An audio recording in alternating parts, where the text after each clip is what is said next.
လုပ်ငန်းတစ်ခုဆက်လုပ်တော့မယ်ဆိုရင်လေခေါင်းထဲမှာအနှဲဝင်လာတဲ့အတွေ့အကြုံရှိလေအဲ့ဒါကဘာလဲဆိုတော့ငါတယောက်တည်းပဲလှုပ်လိုက်ရမလားဒါမှမဟုတ်တငယ်ချင်းတွေနဲ့လက်တွဲလုပ်ရမလားဆိုတာပဲအဲ့တော့ဒီနေ့မှလည်းအဲ့ဒီအတွက်ရဲ့နောက်ွယ်ကဥပဒေပိုင်းဆိုင်ရာကိစ္စလေးတွေတို့ဦးတဲ့ပိုင်းလုပ်ငန်းနဲ့အဆုဆက်လုပ်ငန်းဆိုတာဘာတွေမြောက်ကွာနေလဲဆိုတာကိုတည်တည်ချာချာလေးရှင်းကွာအောင်ပြောပြပေးတော့မှာပါကဲအဓိကမေကွန်းကတော့ကြပါပဲတူတဲ့ပိုင်းလုပ်ငန်းဆိုတာအဆုဆက်လုပ်ငန်းတစ်မျိုးတော့ဟုတ်ရဲ့လားဒီမေကွန်းရဲ့အဖြေကိုတမ်းမရှာခင်ပါလीလုပ်ငန်းအမျိုးအစားတစ်ခုချင်းစီရဲ့အခြေခံသဘောတရားလေးတွေကိုအရင်ဆုံးသဘောပေါက်အောင်လုပ်ဖို့လိုပါတယ်ဟုတ်ပြီအဲ့တော့အဖြစ်ကိုတမ်းမရှာသေးပဲနဲ့အရင်ဆုံးအဆုဆက်လုပ်ငန်းဆိုတာဘာကိုခေါ်လာလဲဆိုတာကိုအတိအကျနားလည်အောင်လုပ်ကြရအောင်ဒါကကျွန်တော်တို့ရဲ့ပဟေလေးကိုအဖြစ်ရှာဖို့အတွက်ပထမဆုံးအပိုင်းစားတစ်ခုပါပဲဒီမှာကြည့်လိုက်ရင်တရားဝင်အဓိပ္ပာယ်ဖွင့်ဆိုချက်ကနည်းနည်းတော့ခတ်တယ်လို့ပဲနော်ဒါပေမဲ့အဓိကကြားတဲ့စကားလုံးနှလုံးပဲရှိတယ်အဲ့ဒါကလူပုဂ္ဂိုလ်များနဲ့ဘုံအနေဖြင့်တယ်ဆိုလိုတာကရှင်းရှင်းလေးပဲအစွတ်ဆက်လုပ်ငန်းဆိုတာတရားတဲ့လုပ်လို့ရတဲ့ကိစ္စမဟုတ်ဘူးအ ਨੇ ဆုံးလူနေအောင်အတူတူပူးပေါင်းပြီးလုပ်မှဖြစ်မယ်ဆိုတဲ့သဘောပါပဲအဲ့တော့အစွတ်ဆက်လုပ်ငန်းနဲ့ပတ်သက်ပြီးမှတ်ထားရမယ့်အရေးကြီးဆုံးအချက်ကဒါပဲ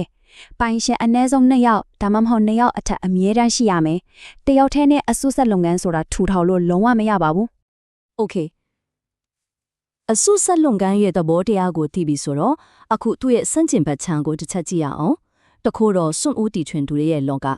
တူရပိုင်လုပ်ငန်းဆိုတာဘာလဲဆိုတာကိုလေ့လာကြည့်ကြတာပေါ့ဒီတဲ့ပဲဖွင့်ဆိုချက်ကြတော့ဇလန်ကလုံးဝပြောင်းသွားပြီဒီမှာတော့အဓိကဇက်ကောင်ကတယောက်တည်းပဲလုပ်ငန်းရဲ့အောင်မြင်မှုတွေကြာရှုံးမှုတွေအလုံးကအဲ့ဒီတူတဲ့ရဲ့ဖကုံးပေါ်မှာပဲမူတည်နေတာပါဒါကြောင့်မို့တူတဲ့ပိုင်လုပ်ငန်းကိုအဲ့ဒီပဲဖွင့်ဆိုတဲ့အခေယာအကြဆုံးအချက်ကတော့ရှင်းရှင်းလေးပဲပိုင်ရှင်ဟာတူတယောက်တည်းဖြစ်ရမယ်အရန်ကိုတီးကြပါတယ်ကဲအခုဆိုရင်လုပ်ငန်းအမျိုးအစားနှစ်ခုလုံးရဲ့အခြေခံကိုကျွန်တော်တို့သဘောပေါက်သွားပြီဆိုတော့လေသူတို့နှစ်ခုကိုဘေးချင်းရင်ပြီးတော့ဘယ်ချက်ဒီကအဓိကကွဲပြားနေလေဆိုတာကိုရှင်းရှင်းလေးလေးမြင်တတ်အောင်ကြည့်လိုက်ကြရအောင်ကဲဒီမှာကြည့်လိုက်ရအောင်ဇယားနဲ့ရင်ပြထားတော့ပိုရှင်းသွားပြီပထမချက်ပိုင်ရှင်အရွယ်အတက်ကတော့ပြောစရာမလိုအောင်ရှင်းနေတာပဲနော်တူတဲ့ပိုင်မှာ1ယောက်အဆုဆောင်မှာ2ယောက်အထက်ဒါပေမဲ့ဟိုဒီကတရားဝင်ရည်တည်မှုဆိုတဲ့အချက်ကအရင်ရေးကြီးတယ်ဘာကိုဆိုလိုတာလဲဆိုတော့တူတဲ့ပိုင်လုပ်ငန်းမှာလေလုပ်ငန်းပိုင်ရှင်နဲ့လုပ်ငန်းဆိုတာဥပဒေအရခွဲခြားလို့မရဘူးတသားတည်းပဲအဲ့တော့အန်တီယေကဘာလဲလုပ်ငန်းကအကျွေးတင်သွားရင်အဲ့ဒီအကျွေးကကိုယ့်ရဲ့ကိုယ်ပိုင်ပစ္စည်းတွေအထိပါလာထိခိုက်နိုင်တယ်ဆိုတဲ့အသေးပဲအဆုဆက်မှာတော့အမျက်အရှုံးကိုအတူတူမျှခံကြတာပေါ့အရာအလုံးကရွှေ့နေပြီလို့ထင်ရပေမဲ့ဒီနေရာမှာစိတ်ဝင်စားစရာဇလန်အလဲပြောင်းလေးတစ်ခုရှိနေသေးတယ်ဒီအချက်ကဘာကိုပြနေလဲဆိုတော့ဥပဒေဆိုတာနေရာဒေသအလိုက်ပြောင်းလဲနိုင်တယ်ဆိုတာပါပဲဥပမာနော်လင်မြနေအောင်အတူတူပိုင်တဲ့လုပ်ငန်းတစ်ခုကတချို့နိုင်ငံတွေမှာတူးတဲ့ပိုင်လုပ်ငန်းလို့သတ်မှတ်ခံရနိုင်ပြီးတော့နောက်ထပ်နေရာမှာတော့အစုဆက်လုပ်ငန်းဖြစ်သွားနိုင်တယ်အဲ့ဒါကြောင့်ကိုလုတ်ကင်မဲ့ဒေသရဲ့ဥပဒေကိုတည်တည်ချာချာသိထားဖို့ကအရန်ကိုအရေးကြီးပါတယ်ကဲ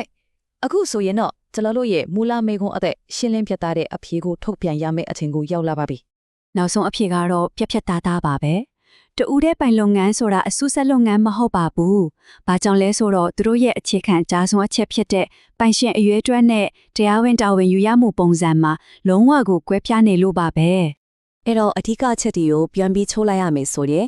တူတဲ့ပိုင်လုပ်ငန်းမှာပိုင်ရှင်ကတယောက်တည်းပဲရှိတယ်။အဆုဆက်လုပ်ငန်းမှာကျတော့အနည်းဆုံး2ယောက်လိုတယ်။ပြီးတော့အရေးကြီးဆုံးအချက်ကတူတဲ့ပိုင်လုပ်ငန်းရှင်ဟာလုပ်ငန်းရဲ့ကျွေးအောင်လုံးကိုကိုယ်တိုင်အပြည့်အဝတာဝန်ယူရတဲ့ဆိုတာပါပဲ။ဒီအချက်တွေကမရလဲလွဲသလိုအရေးကြီးဆုံးကွဲပြားချက်တွေပါပဲ။ကဲဒီကွာခြားချက်တွေကိုသဘောပေါက်သွားပြီဆိုတော့လေအခုကိုမေးခွန်းပြန်မေးကြည့်ရမယ့်အချိန်ရောက်ပြီ။ကိုယ့်ရဲ့အစည်းအဝေးရေးအိမ်မက်တွေဘယ်လန်းကအတင်းတော်ဆုံးဖြစ်မလဲ။တကူတော်ခရီးချမ်းကိုဖျက်တမ်းမလားဒါမှမဟုတ်အဖော်တီးတိုင်းနဲ့အတူရှောင်းလမ်းမလားဒီနေ့ရလိုက်တဲ့အသိပညာနဲ့မှန်ကန်တဲ့ပထမဆုံးခြေလမ်းကိုလှမ်းနိုင်မယ်လို့မျှော်လင့်ပါတယ်